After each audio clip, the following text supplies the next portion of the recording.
Okay, part 2. My previous video talked about the few things that I'm a little bit disappointed about in the Model 3, but those pale in comparison to all the things I'm very happy about. First and foremost, it is real. If you have not read the Ashlee Vance book about Elon Musk to gain a really good appreciation for this company, I definitely suggest it. This company has done what no other company has done since Plymouth more than 100 years ago. They started a car company, an American car company, and here they are, master plan being realized. They have produced the Model 3. They have produced it on time. They're being what I consider to be very forthright and very forthcoming about the production ramp and the challenges to go from where they are today to where they want to be next year. You know, over the past, 2 years, they've brought forth their production plan a little bit. I'm really proud of that. I'm proud of every single employee who has ever touched anything to do with Model 3, and I think they deserve a huge round of applause. So there's that. Second, the design. The Model 3 is absolutely breathtakingly flawless. And you know, when I saw the nose cone at the first reveal, I was a little bit taken aback because it was on a stage and I was on the ground, and it looked interesting to say the least. But the final release candidate and looking at it when you're actually at ground level, I have no gripes, no complaints at all. It's a beautiful car.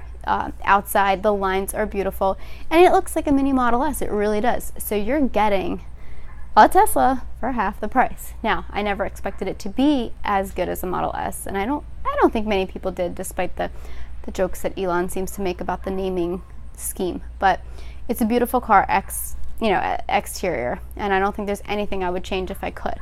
Interior. Now, the interior is a bit of a shock to people. It's very different than what we're used to. There's no knobs and buttons and doodads and gadgets, and that is one of the things that I have come to absolutely adore about the Model S. The other thing is that dash. Now, I'm not the biggest fan of wood interiors and wood trims, but since this is a very modern looking wood, I'm perfectly cool with it. The minimalism. I adore the minimalism. A, because I think I'll actually be able to see over the dash. I have like a torso this big, and I can't see over the dash of the Hyundai that I drive most of the week. Parking is hard. Like, I have to sit up at every stop sign to see over my own side view mirror. I think the visibility in the Model 3, because of the low dash and the minimalism, is going to be fantastic. So that's, a great plus that I don't think many people have thought of or talked about. Keeping it clean. Less nooks and crannies means less dust. So hooray for that. Your car will always look good. Just the focus around the driver in terms of you, the wheel, the car, the road, the glass overhead, I think is just going to be a driving experience unlike any other. So I'm really excited for that. We have 2-wheel options, which gives people a choice. I'm glad for that. And just the car coming to market when they said they did. I know I started with that, but I really want to emphasize that I am thrilled that they're doing what they said they would. When my husband and I got our Model S, our delivery specialist was a young lady who was our age, and we felt sort of foolish, sort of like, I don't know, children for buying this car so young, but it meant a lot to us. The car company meant a lot to us, and we really wanted to support it, and we wanted this great car, and we haven't been, for 1 second regretful of that decision. It's been the best thing ever. But what she said to us was, I thank you. I thank you for supporting this company so that one day everybody can afford a Model 3 or, something of that nature. And she was right.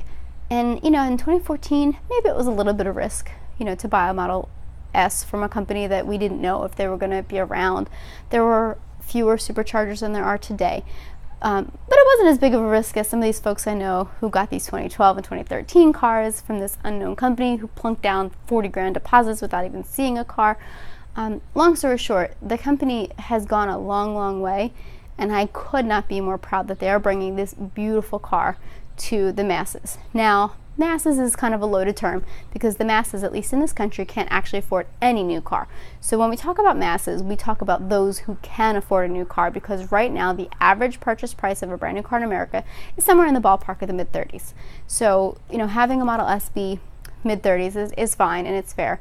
And, there are some folks who are, man, by the time you get the premium package and the battery upgrade, it's really expensive, and it is, and I agree. But what you're getting for that upgrade, I'm very happy with. I think that the range for the extra $9,000 is very, very much worth it if you need it or want it. A little note on range: the most range you'll ever need is before you get an EV, because you learn as you own it that it's not as serious as you think. We only charge this guy up, gal, every 2 to 3 days. It's not that big a deal.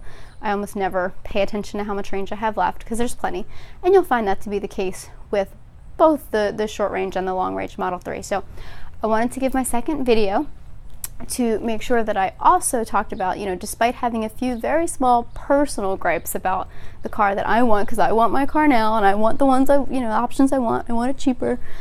I'm so extremely proud of this car. I cannot wait to get my hands on one. I cannot wait to start seeing them on the road, and I especially cannot wait for every employee who ordered one to get their car. So